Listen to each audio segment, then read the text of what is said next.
a tool and die shop in Sterling Heights. It was a good business. He inherited it from his brother. And Mark did pretty well, earning a six-figure income. But the problems emerged when Mark started hanging around people who earned a seven-figure income. When they invited him on weekend jaunts, they no longer flew commercial, but they flew by chartered jet. House wine was no longer suitable at dinner. Now it was Dom Perignon. And before he knew it, Mark was trapped and strapped. So he found himself dipping into the employee pension fund to make ends meet. This couldn't go on for long before his bookkeeper noticed. Mark realized that he only had a short period of time to make up that very large deficit. And he knew he couldn't do it. And he was at wit's end. And he prayed. It was not a particularly flowery petition nor an extended plea, but Mark was sincere. He knew he had hit bottom. He didn't know what to do. So he prayed that prayer a lot of us often pray. God, help.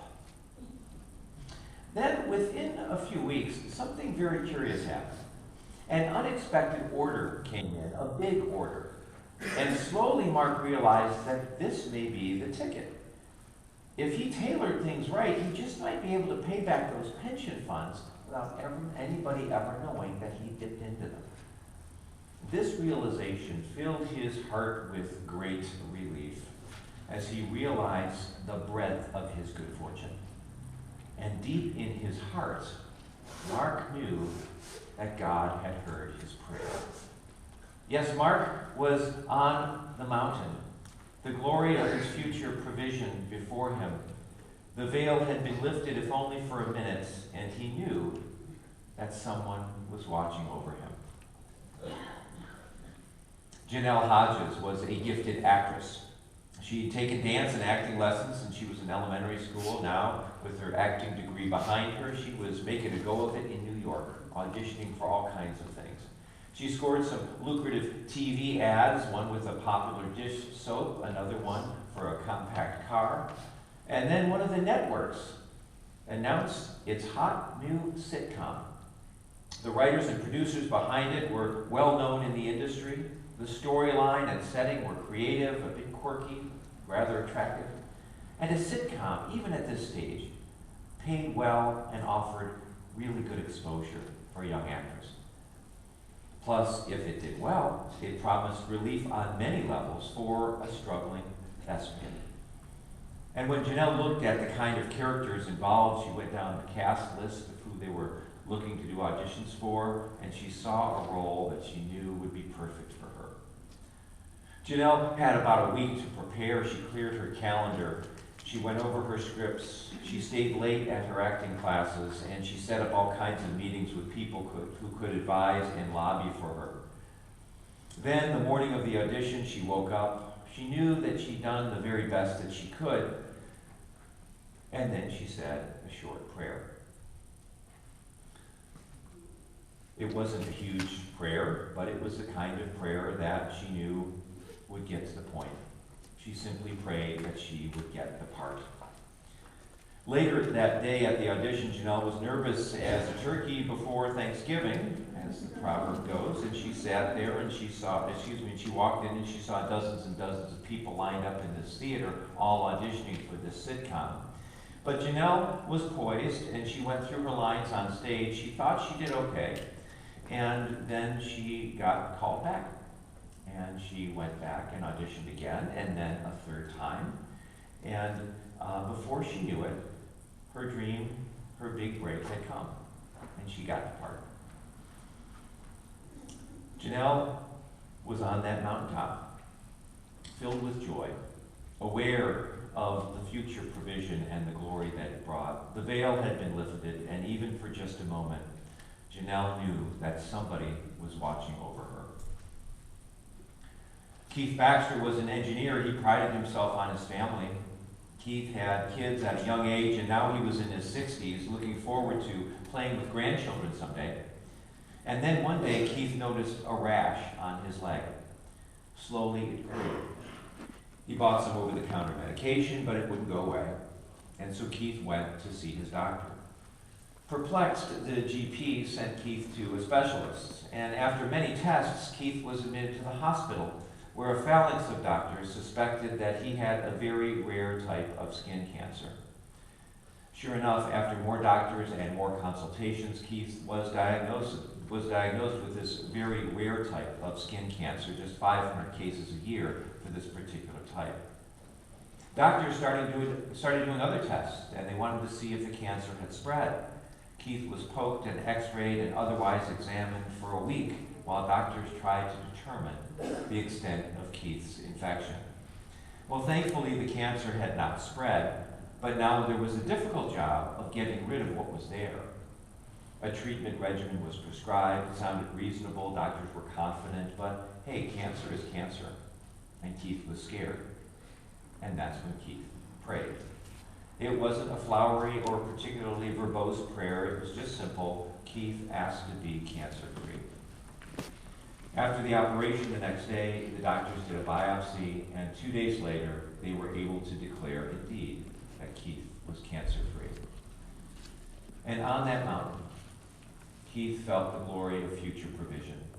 The veil had been lifted, and even if just for a moment, Keith knew that somebody was watching over him. The message of the Transfiguration is actually rather simple. This event tries to connect you and me with those mountaintop moments of our own, those times when we knew that God was present, when we watched a baby being born perhaps, when money came from an unexpected place, when an impending disaster somehow did not affect us. Whatever it is, God gives us these moments when faith is easy, because God knows there will be many moments when faith is hard. The Transfiguration is that pinnacle event when the curtain is drawn back and then quickly closes up again. These are moments when we know that we know that we know that God is real, God is watching over us, God is providing for us. And these moments always make me wonder, how long is Mark Schrader going to remember that God got him out of that jam? How long is Janelle Hodges going to remember how she got that role on that sitcom? How long will Keith Baxter remember how God delivered him from skin cancer? And how long will you and I remember that God has tended to us in the past, and God will likely do it again? God wants you and me to search our hearts and to remember those times when God was made real to us.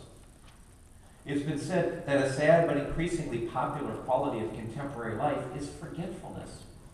Our mobility, our technology, our educational modalities all contribute to make us less religious because we're less capable of maintaining the memory that lies at the heart of religious experience and existence. We forget God's presence and God's power. We forget those places that help us remember. So how do we get by in our increasingly amnesic societies? Well, that's one reason we're in church this morning. We are a community of remembrance. We go through a liturgy. It's like 2,000 years ago, but heck, we stole it from the Jews, so it's older than that. Word and sacrament, going through that same best-selling book year after year that reminds us of the most important things we need to know and do life. Together we remember that God has bailed us out in the past, which means God will probably do it again. God somehow paid our bills, and God will probably do it again. God has somehow kept us healthy. God will probably do that again. God has somehow gotten us the job. God will likely do it again. God has somehow kept us fed and housed and transported. So what's to worry about? God will likely do it again. A famous rabbi once said, to remember is the supreme commandment of the Bible. To remember is the supreme commandment of the Bible. Not because forgetting is worse than murder, but because when one forgets, one no longer knows why one has been commanded. Remember, remember, remember. Alexander Graham Bell, he was once asked, why did you put 7 digits in a phone number? Well, that's what people can remember. 7 days of creation, 7 days in a week. Ever look up at a cathedral and notice the gargoyles? The official name for them are grotesques. And the reason they look that way is because they're meant to be mnemonic devices to have us remember stories that they point to. Just like stained glass was used to tell the story to an illiterate audience, those gargoyles are there to help us remember the stories that are important. We remember the unusual. We remember the one of a kind. We remember the special things, like those times when God was made real to us.